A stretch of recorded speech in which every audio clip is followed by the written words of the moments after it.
What's up everyone, John from Beyond AR TV. It's time for another episode of 7 on Sunday. Today I'm going to be talking about 7 songs that I initially hated but eventually grew to at least really like or else love. This was a tough list to make. I looked through a ton of old playlists just to see what I could find, what I could dig up, and going through the old memory bank trying to find exactly what I used to hate. Trying to pinpoint some of these was definitely difficult, and no, the Beatles are not on this list today.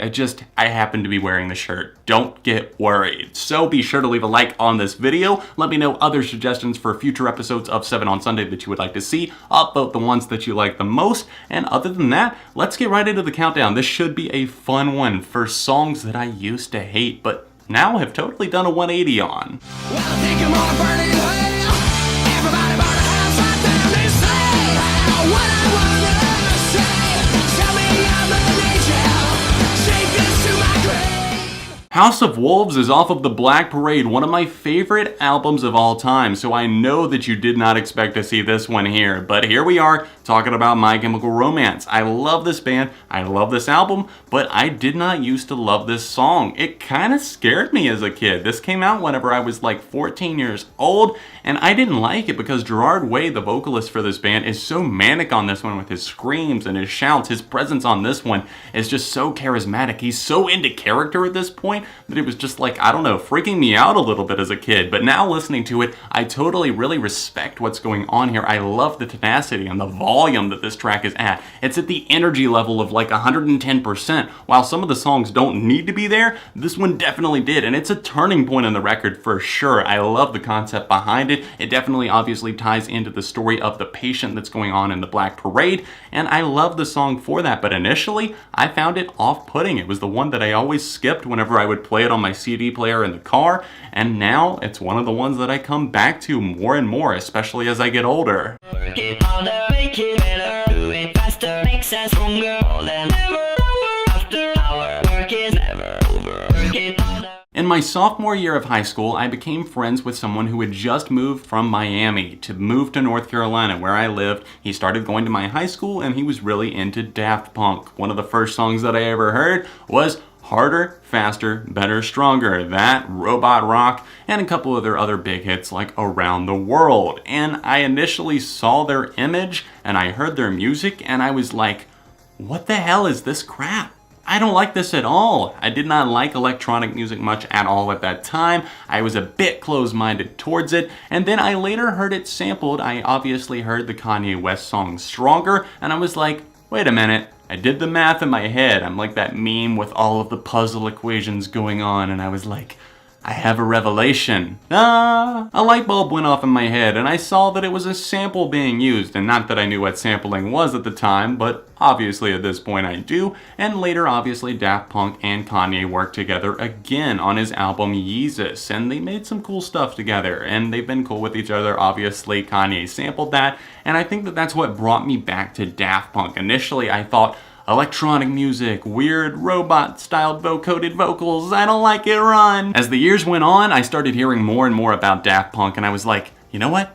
Maybe I should give this another chance. And oh wow, it blew my mind whenever I came back, especially this one in question, Harder, Faster, Better, Stronger. It's definitely repetitive, but it builds, and it is so ace in terms of the production. Daft Punk are gods behind what they do, behind the scenes. They know how to take something just like a simple phrase and turn it into gold, turn it into something that can get the people moving, get the crowd pumped up. And at the time of being like a sophomore in high school, I just didn't see what the attraction was. My friend was so into them, and I was like, eh? At best, I'm confused, but I guess I'll play along. And then years later, probably like my early years of college, my first year of college maybe even, I started going back and realizing exactly what I had in front of me.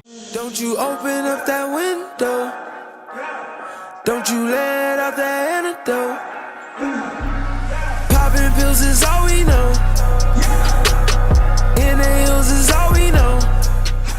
I'll be sure to catch some flack from people who hate Travis Scott for this one, but I kinda did a little bit of a turnaround in terms of my initial feelings. I think I lambasted this one on Twitter, just saying that it was garbage, a trash and shit song, and here we are, probably a year or so later, and I'm saying, hey, Antidote is catchy as hell. I hated this thing. I don't like a lot of his music. I've spent some time with it. There's some okay songs. I think Goosebumps is okay. Kendrick's on it. That's always a plus, right? But Antidote just seemed so simple and so dumb. It was made so quickly. Travis Scott wasn't even going to put it on his album, but it was so successful that he pretty much had to. And he put it out there, and it's one of those things where I can just drive to this song. I can vibe with the song, and it's kind of got this melody that will not leave your head.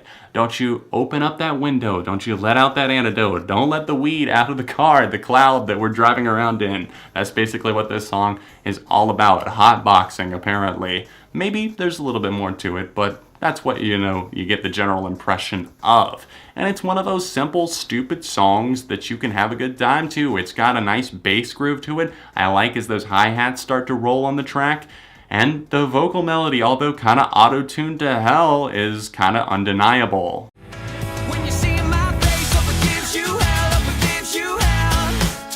When you walk my way, hope it gives you hell, hope it gives you hell. If you find a man that's worth the damn and treats you well, then he's a fool, you're just as well, hope it gives you hell. This might be surprising for some, but I initially did not like Gives You Hell by All American Rejects. I was coming off of their big album Move Along, and I had gotten into their self-titled as well, and I was expecting more like that. And as an edgy teen who only liked his rock and roll and his emo music, this didn't exactly sit well with me because I was like, this is pretty poppy. But then it started digging quickly into me, under my skin. It started wrapping around me, and by the end of 2008, I was singing to the top of my lungs, Gives You Hell, I hope it gives you hell. And if you find a man that's worth a damn, I would shout along like all the lyrics with my friends. And it was one of those things where I feel like as a group of people, like the people I was hanging out with at the time, we didn't like it initially either, and we were like, oh yeah, they changed, the All American Rejects, they changed. But this song was huge,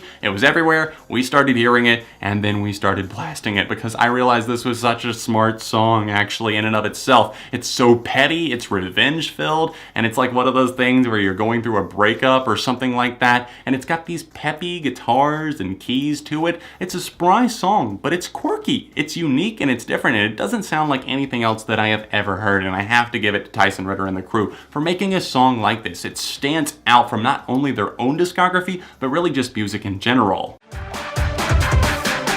God save us, everyone, will we burn inside the fires of 1,000 suns for the sins of our hand, the sins of our tongue, the sins of our father, the sins of our young. No.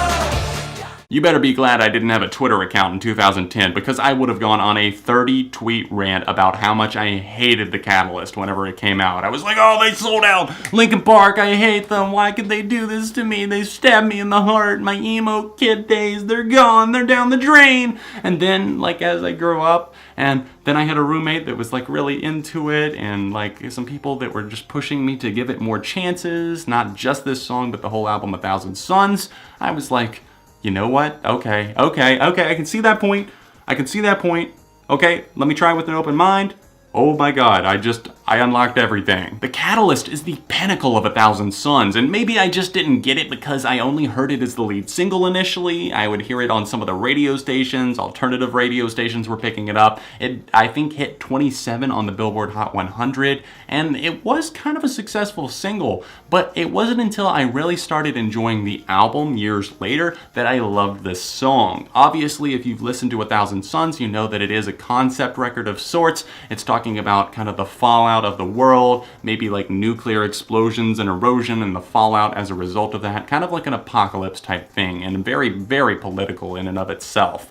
And it starts off at the beginning of this record kind of talking about that line, God save us everyone, will we burn inside the fire of 1,000 suns? And that line is vocoded, and I love that. And then it obviously pops up as kind of the tagline, the punch for the catalyst. This is very much synth driven, also some guitars in the background of the mix, and I love the kind of sampled and distorted DJing from Han on this one. A fantastic moment for Linkin Park, and it's one where I feel like Chester shines because it shows off that he's not just good for metal music, he's not just good for pop music, he can sound good on electronic as well. And not that they hadn't played with these sounds before, it had just never been this polarizing. And I have to say and commend them at this point, thank you for the music, thank you for 1,000 Suns. I know people are hating on your new stuff right now, but I hope to see more, maybe even in the 1,000 Suns vein in the future, because I did do a 180 on this track.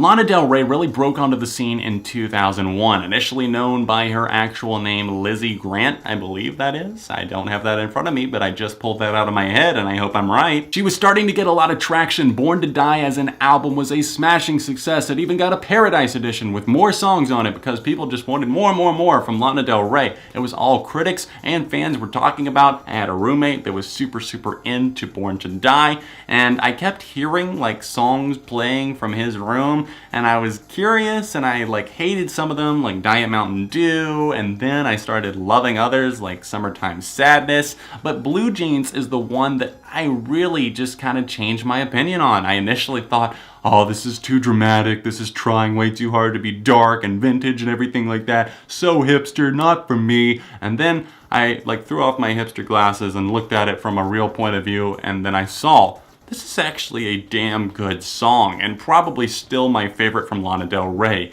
You can get that vintage noir feel from that track. It's like black and white, a little film is playing in your head as you watch Lana Del Rey waiting for this dark gangster lover who's never coming home most likely. She describes her lover and the whole setting, and the setup is just immense. Yes, she borrows from other styles and themes of music, but it is done and executed perfectly for her vocal range, and I think this song is pretty much flawless.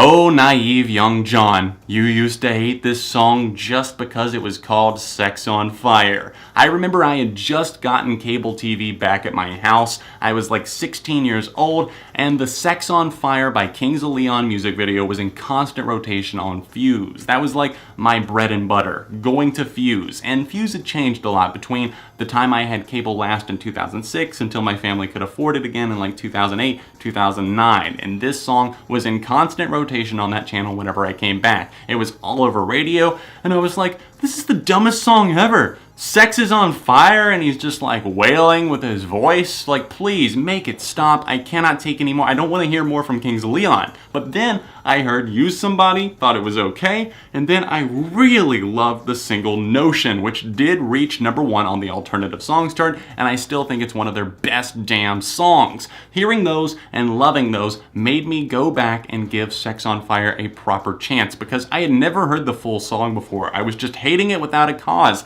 and I feel like a lot of people do that, but just know, I've been a hypocrite in the past. It's okay, move on from it, learn from your mistake, and don't do it again. Don't judge something without hearing it, because whenever I did play Sex on Fire, I loved those guitars, the feeling and the aura. You can actually feel, even though it's not really a sexy song, I don't feel like, doesn't succeed in that regard. I love Caleb Followell's voice on this thing. Thank you so much for watching another episode of 7 on Sunday. Obviously today I counted down songs that I used to hate but grew to love. Let me know some of yours in the comments section down below, maybe either songs or albums that you just totally changed your mind on. Let me know other suggestions for future episodes of SOS, and don't forget to leave a like on the video while you're here. Subscribe to Beyond AR TV, because friends don't let friends go unsubscribed, and if you're able to, help me out on Patreon. It helps the videos keep coming on a monthly basis, especially during these hard adpocalypse type times. It's the link right over here in the corner. You can watch last week's episode by clicking right here, or another recent video that I did on Beyond AR TV by clicking right here. Other than that, my socials are linked in the description, and I'll see you very soon right here on Beyond AR TV.